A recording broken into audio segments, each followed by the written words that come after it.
Oh boy, how did I end up in this situation? Well, let me explain. I'm really sorry. This all unfolded during my Wednesday night league races. I started off to a pretty mediocre start, only starting 10th, because I had a really bad qualifying. But hey, qualifying isn't the only thing that matters. Race pace matters a lot. So it started off with a pretty messy first corner.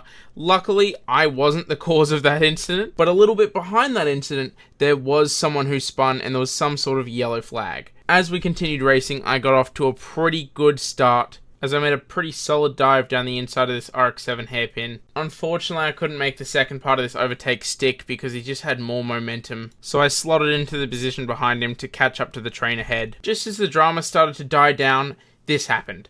Unfortunately, because of all the traffic through that relatively tight corner, it came to a sudden stop, which almost no one expected. As I continued racing, I almost made a position at this corner, but unfortunately the inside just has so much power on that corner. But luckily for me, I waited for him to make a mistake, and he did. He understeered pretty heavily into that hairpin, allowing me to fly past and try to catch up to the train ahead, which was quite far ahead and took me about 5 laps to do. During this time, I just waited patiently and just had to wait for someone to make a mistake or someone to make a dive, and luckily enough for me, that did happen at this corner. And as I said previously, the inside of this corner has so much more grip. But because of that, I thought the driver behind had conceded, but unfortunately we collided going into that corner. Luckily, I did get the position, and soon after gained on the driver in front. Unfortunately, the driver in front was going way too slow through this particular corner and it kept catching me off guard. But unfortunately, the speed through that corner not only caught me off guard, but it caught this driver off guard,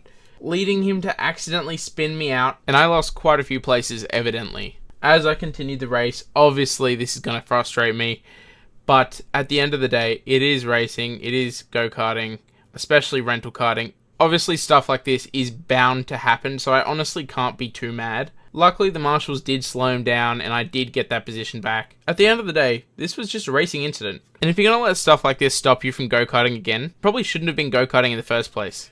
I'm really sorry. It's okay. I'm so sorry. It's alright, it's all good.